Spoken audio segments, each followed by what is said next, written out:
knew Thomas Bayard Simmons, who had rioted in the Strangers' Gallery. And then Capes, finding them all distinctly pro-Ann Veronica, if not pro-feminist, ventured to be perverse, and started a vein of speculation upon the Scotchman's idea that there were still hopes of women evolving into something higher.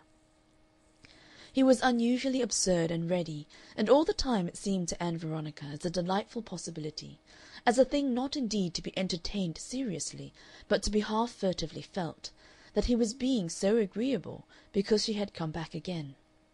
She returned home through a world that was as roseate as it had been gray overnight. But as she got out of the train at Morningside Park Station she had a shock. She saw, 20 yards down the platform, the shiny hat and broad back and inimitable swagger of Ramage. She dived at once behind the cover of the lamp-room and affected serious trouble with her shoelace until he was out of the station, and then she followed slowly and with extreme discretion until the bifurcation of the avenue from the Fieldway ensured her escape. Ramage went up the avenue, and she hurried along the path with a beating heart and a disagreeable sense of unsolved problems in her mind. "That thing's going on," she told herself. "Everything goes on, confound it. One doesn't change anything one has set going by making good resolutions." And then ahead of her she saw the radiant and welcoming figure of Manning. He came as an agreeable diversion from an insoluble perplexity. She smiled at the sight of him, and thereat his radiation increased.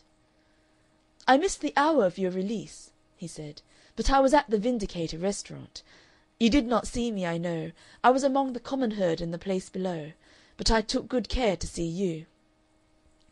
"Of course you're converted," she said. "To the view that all those splendid women in the movement ought to have votes? Rather! Who could help it?" He towered up over her and smiled down at her in his fatherly way. "To the view that all women ought to have votes whether they like it or not." He shook his head, and his eyes and the mouth under the black moustache wrinkled with his smile. And as he walked by her side they began a wrangle that was none the less pleasant to Ann Veronica because it served to banish a disagreeable preoccupation. It seemed to her in her restored geniality that she liked Manning extremely. The brightness Capes had diffused over the world glorified even his rival. Part 7. The steps by which Ann Veronica determined to engage herself to marry Manning were never very clear to her. A medley of motives warred in her, and it was certainly not one of the least of these that she knew herself to be passionately in love with Capes. At moments she had a giddy intimation that he was beginning to feel keenly interested in her. She realized more and more the quality of the brink upon which she stood, the dreadful readiness with which in certain moods she might plunge, the unmitigated wrongness and recklessness of such a self-abandonment. "He must never know," she would whisper to herself. "He must never know, or else it will be impossible that I can be his friend." That simple statement of the case was by no means all that went on in Ann Veronica's mind. But it was the form of her ruling determination. It was the only form that she ever allowed to see daylight. What else was there lurked in shadows and deep places? If in some mood of reverie it came out into the light, it was presently overwhelmed and hustled back into hiding. She would never look squarely at these dream forms that mocked the social order in which she lived, never admit she listened to the soft whisperings in her ear. But Manning seemed more and more clearly indicated as a refuge, as security. Certain simple purposes emerged from the disingenuous muddle of her feelings and desires. Seeing Capes from day to day made a bright eventfulness that hampered her in the course she had resolved to follow. She vanished from the laboratory for a week of oddly interesting days. When she renewed her attendance at the Imperial College, the third finger of her left hand was adorned with a very fine old ring with dark blue sapphires that had once belonged to a great-aunt of Manning's.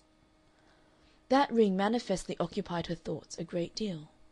She kept pausing in her work and regarding it, and when Capes came round to her she first put her hand in her lap and then rather awkwardly in front of him.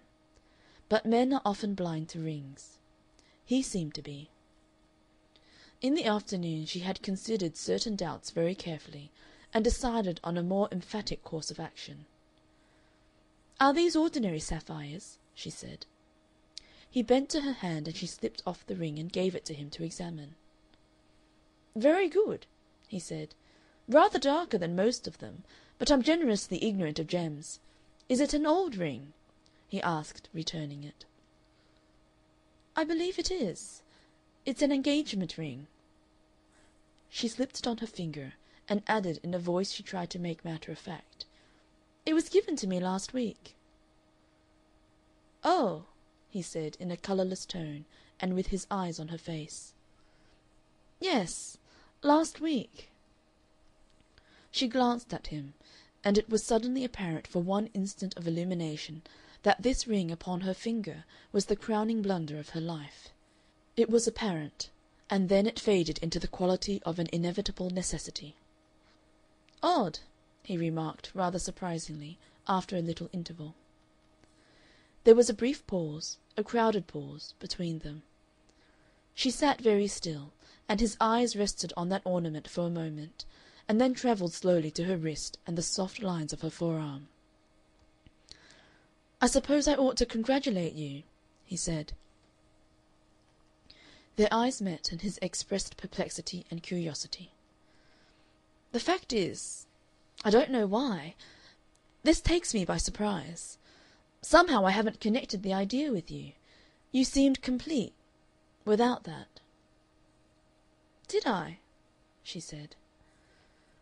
"I don't know why, but this is like walking round a house that looks square and complete, and finding an unexpected long wing running out behind." She looked up at him and found he was watching her closely. For some seconds of voluminous thinking they looked at the ring between them, and neither spoke. Then Capes shifted his eyes to her microscope and the little trays of unmounted sections beside it.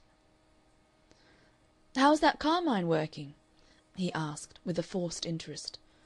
"Better," said Ann Veronica, with an unreal alacrity, "but it still misses the nucleolus."